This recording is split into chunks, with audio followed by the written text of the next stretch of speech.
我係網球教練 Lamson，而家係自學網球初級點樣去到開波。咁我哋開波呢，咁我做個示範先嚇。咁我哋開波呢，就企穩啦。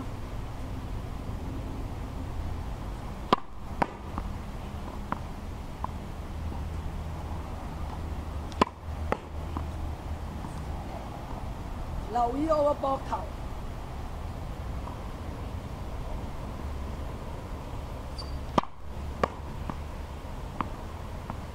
好啦，大家頭先咧睇到我個示範呢，其實我拋咗個波，個膊頭呢係應該向上攞翻嚟。有好多人開波呢就向咗前，咁好多時個波就會落網。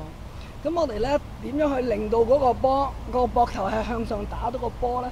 其實我哋呢係有一個練習呢，係對呢個嘅膊頭呢係向上伸展好有幫助嘅。咁我哋呢就首先呢就拎住兩個波。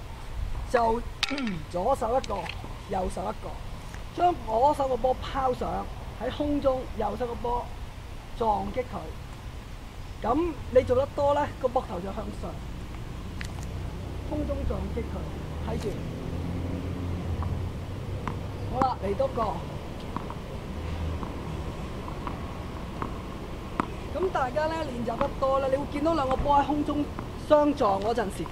咁有乜辦法令佢相撞？你個波一定要係向上掟嘅，聽清楚，係向上掟嘅。